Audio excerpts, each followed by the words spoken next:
have spent my entire life either at the schoolhouse, on the way to the schoolhouse, or talking about what happens in the schoolhouse. Both my parents were educators. My maternal grandparents were educators, and for the past 40 years, I've done the same thing. And so, needless to say, over those years, I have gotten a chance to look at education reform from a lot of perspectives. Some of those reforms have been good, and then some of them have been not so good. And we know why kids drop out of school. We know why kids don't learn. It's either poverty, negative peer influences, low attendance. We know why. But one of the things that we never discuss, or we rarely ever discuss, is the value and importance of human connection, relationships. Teachers are a big part of my life. And when a teacher tries to connect with me, it leaves a stunning mark and a remarkable effect. Rita Pearson, professional educator since 1972, delivers a rousing call, urging teachers to connect with each and every student. Every child needs a champion, by Rita Pearson. James Comer says that no significant learning can occur without a significant relationship. George Washington Carver said that all learning is understanding. Relationships. Everyone in this room has been affected by a teacher or an adult at least once in their lifetime. And I have watched people teach. I have looked at some of the best, and I've looked at some of the worst. A colleague of mine once said, "They don't pay me to like the kids. They pay me to teach a lesson. The kids should learn it. I should teach it. They should learn it. Case closed." Well, I turned to her and I said, "Dear, kids don't learn from people they don't like." She said, "Well, that's just a bunch of hooey." And I said, "Well, dear, your year will be long and arduous." And needless to say, it was.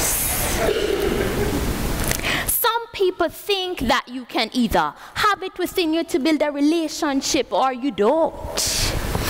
I think Stephen Covey had the right idea. He said you ought to throw in a few simple things like seeking first to understand as opposed to being understood. Simple things like apologizing. You ever thought of that? Tell a kid you're sorry and they're in shock. I taught a lesson, math, ratios. I wasn't real good at it, but I was working on it. And when I got back and I checked that teacher's edition, I taught the whole lesson wrong. So I got back in front of my class and I said, "Guys, I taught the lesson wrong. I need to apologize. I'm so sorry." They said, "That's okay, Mrs. Pearson. You were so excited, we just let you go." And I start to build a relationship with my students. I have had classes that were so low, so academically deficient that I cried, and I wondered, how was I, within 9 months, going to take this group of kids from where they are to where they need to be? How was I going to raise the self-esteem of a child as well as his academic achievement at the same time? And it was difficult. It was awfully hard. And so one year I came up with a bright idea. I told all my students that you were chosen to be in my class because I am the best teacher and you are the best students. They put us all together so we could show everybody else how to do it. One of the students said, "Really?" I said, "Really? You have to show all the other classes how to do it. And when we walk down that hall, people will notice us. And you can't make noise. You just have to strut." And so I gave them a saying to say, "I am somebody. I was somebody when I came. I will be a better somebody when I leave. I am strong. I am powerful. I deserve the education that I get here. I have things to do, people to impress, and places to go." They said, "Yeah!" You say it long enough, and it starts to become a part of you. And so I gave a quiz, 20 questions. A student may say 18. I put a +2 on his paper and a big smiley face. He said, "Miss Pearson, is this an F?" I said, "Yes." He said, "Then why'd you put a smiley face?" I said, "Because you're on a roll. You got 2 right, you didn't miss them all.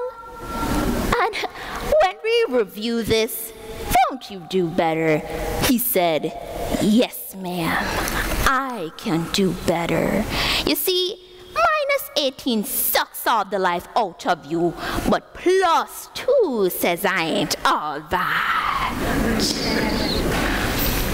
For years I watched my mother go on home visits in the afternoon, buy combs and brushes and peanut butter and crackers for the kids that needed to eat, some washcloth and some soap for the kids that didn't smell so good.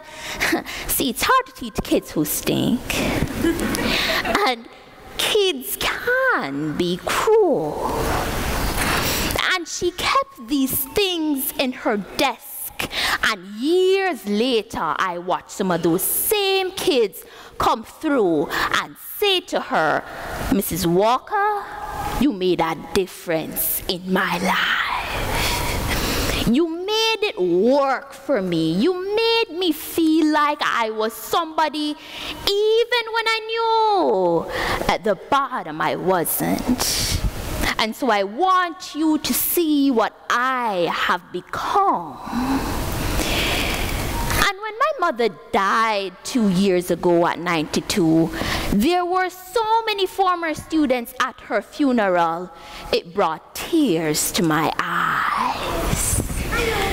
Not because she was gone, but because she left a legacy of relationships that can never disappear.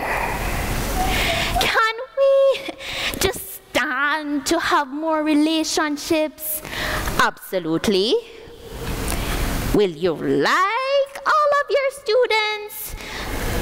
Of course not. And you know your toughest kids are never absent.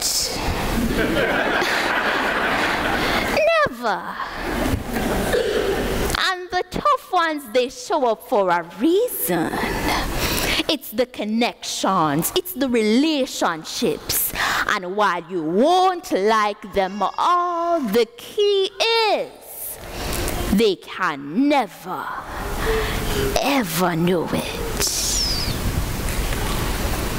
And so as great teachers, we become great actors and great actresses. And we come to work when we don't feel like it.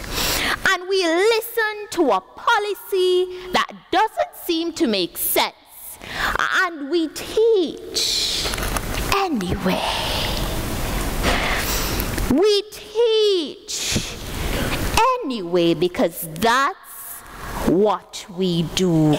Teaching and learning should bring joy. How powerful would our world be if we had kids who were not afraid to take risks, who were not afraid to think, and who had a champion? Every child deserves that champion, an adult who will never give up on them, who understands the power of connection, and who insists that they become the best that they can possibly be. No, is this job tough? You betcha. Oh God. You betcha. But it is not impossible. We can do this. We are educators. We were born to make a difference. Thank you.